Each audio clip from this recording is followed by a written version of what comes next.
Yo, what's going on, guys? So we have some new DLC to discuss, some new content finally. Now, I love Colony, don't get me wrong, but we finally got some news from Respawn in their new Frontier News Network blog post today, and we're gonna get some fresh new things to play with, and I'm excited for it. I love this game. I love talking about it. I love speculating things. So today's not gonna be about the gameplay. I will show you some stuff in the background, though. I don't know what it's gonna be. It's probably just gonna be a clip of me killing Jared over and over again. Hopefully you enjoy it.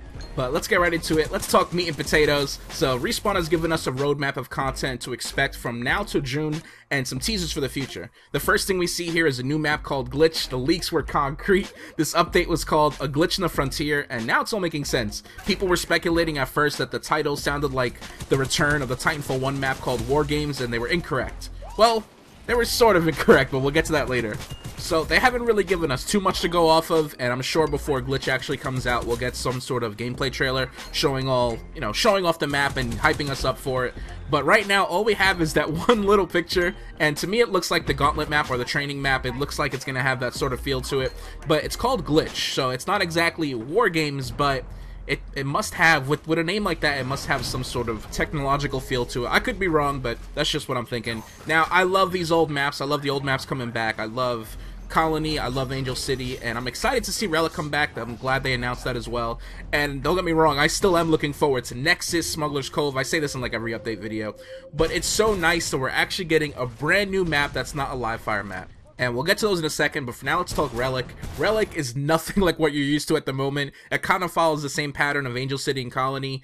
A lot of the maps, or pretty much every map in Titanfall 1, is Swiss cheese, which means there's holes everywhere, there's routes everywhere. It's not like 3 lanes in Titanfall 2. It's much harder, especially if you're going against good players. It's much harder to predict where your enemies are coming from because there's routes all over the place, and sometimes that makes for really fun gameplay.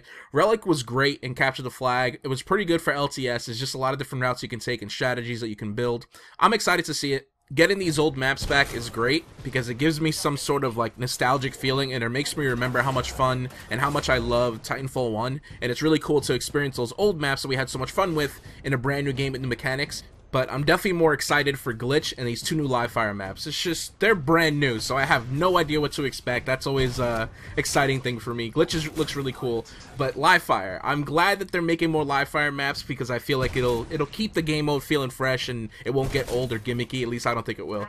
And it looks like this picture or this preview they're showing us is probably of deck. I feel like this can't be traffic, right? Maybe traffic will be some sort of long street with cars all over the place or buses. I don't know. This definitely looks like it would be deck, and it kind of reminds me of the Halo map for some reason. This looks like it's just 1 lane though, so I can't really speculate too much on it, but hopefully it's fun. If it were up to me, every live fire map would play out more like stacks rather than meadow, and by that I mean more chaotic, more walls to run on, less spots to head glitch, no rocks or trees. You got what I'm saying. And then, like it's nothing, Respawn just drops it on us. We're getting a new Titan. Now this is bittersweet for me, man, because it's already been spoiled for me. Sometimes I wish I didn't look so much into this stuff or frequent forums or Reddit as much as I do, because then I wouldn't have seen the leaks and all this stuff. So I don't know if I should discuss the info we already know about this Titan. You know what? I'm not. I want you guys to be surprised if you haven't seen the leaks, but regardless of that, I'm hyped. Getting the Wingman Elite was cool, the R101 was alright, and new maps are great, but a new Titan? Hello? Like, sign me up. It's gonna be great to pilot a brand new Titan, learn all the new abilities, experiment with different kits. Oh man, I think it's gonna be dope. It's gonna be like that feeling when we first played the tech test and we got to experience Ion and Scorch for the first time. It's just, there's something so nice about playing something that's absolutely brand new and you're testing out for the first time. And then if that's not enough, they finally announced, like, obviously we knew it was coming, but now we're actually seeing it. It's confirmed. We are getting Ronin Prime. It has taken too long. I feel like Respawn did this on purpose. They know that the Purple Army is, like, our flag is Ronin holding a sword, killing Tone, and to make it even better, Tone Prime is also coming out. Like, okay, that sounds pretty cool. I'll probably purchase it. But Ronin Prime, I'm all over that. I really hope they're focusing on Ronin Prime's execution more than Tone Prime's execution.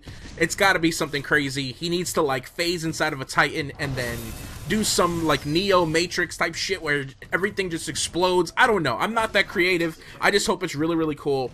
I'm excited for it because, yeah, like, all the new Prime Titans, they're getting new executions, right? But I don't get a lot of executions with all the Titans. But with Ronin, I execute people all the time. Like, every single game, there's at least 1 to 2 executions. So that means you're going to see it a lot. So it better be really, really cool. And Tone, no hate, I know I rarely use you, but now that you're coming out with a Prime Titan, I might have to actually try you out and see what the execution is going to look like, see what your new OS is going to sound like. I'm excited for it, even though I'm not a huge fan of Tone. And then the final image we have on this roadmap, it says more free content to come, all grayed out as if it's no big deal, but all you gotta do is look a little bit carefully and you'll see an old picture from War Games from Titanfall 1, a fan favorite map. It's gonna be great, man. If you haven't played Titanfall 1, War Games is just completely different from every other map in that game. It's completely different from every map I've ever played in, like, any shooter ever. There's definitely a crowd that wasn't a fan of War Games, but I am not a part of it. I'm excited to see War Games come back. It's like I said before, it'll have that nostalgic feeling of remembering the old times, but then playing it on a brand new game with new mechanics. It's something to experience, man. I feel like the devs over at Respawn were high on shrooms or something when they made War Games, and I'm happy they were because it came out fantastic. But lastly, this final picture is a harvester from Frontier Defense in Titanfall 1.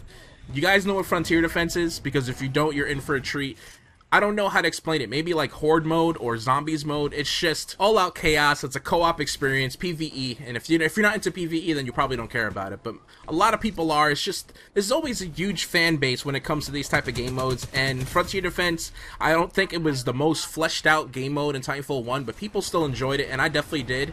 And I think, I don't know, I have faith in Respawn this time around. I think they're going to make something special out of it, especially because people have been requesting it since day one, or before Titanfall 2 even came out. People wanted a sequel to Frontier Defense, and I think they're really going to deliver on it. I'm wondering how big the teams can be, like maybe 4 to 5 players, because it'll be a lot of fun to play with the Purple Army. Instead of just inviting you guys to play attrition or whatever, I can now invite you to play Frontier Defense, and we can try and get the best scores or top scores. Maybe they'll have some sort of leaderboard. That'd be really cool. If they base it off like networks or something, you see the #1 spot, the Purple Army, just repping that flag. So I'm looking forward to Frontier Defense, but really all we can do is speculate. It's on the grayed out section and the final section of this roadmap, so we might not even get it until like summer or something. But at least we know that it's actually coming. At least it's confirmed. Now, we're also getting new executions, new camos, nose arts, war paints, and I'm assuming more banners, patches, but they're also raising the gen cap to 100. 100! That is going to take forever. I never really cared about leveling up in games like this that focus on multiplayer, but I guess this is good for people that need to see that progress, to feel like they're working towards something, so I can't really knock on it. And we're also getting a new faction. People are hoping the leader is Spyglass from Titanfall 1. I'd like to see that as well, and Marked for Death is coming back. Marked for Death is basically protect the VIP and kill the enemy's VIP. It was fun as hell in the last game, and I think it'll carry over nicely to Titanfall 2. Respawn also said they're giving us more options in private matches. This is fantastic for the competitive community. I'm sure they're really going to like that. They mentioned we'll be able to play live fire and Coliseum maps in custom games. I wonder if we'll be able to play Marked for Death on the live fire maps. That would be hectic. Respawn, I just figured out your new featured game mode. Pay me now. So that pretty much does it for all the new content. If I missed anything, I apologize. Make sure you let me know in the comments. But also, let me know what you think about all this stuff. I know it's a lot to take in, but stuff like this, it excites me, especially for a game that I'm absolutely in love with. It's great to look forward to new content, and I guess this is coming out within the next few months, right? So hopefully you guys enjoyed the video. Make sure you drop a like for me. Let me know what you're looking forward to the most, and don't lie. I know the answer is Ronin Prime. Trust me, I feel the exact same way. I will see you guys tomorrow. Have a good night. Peace.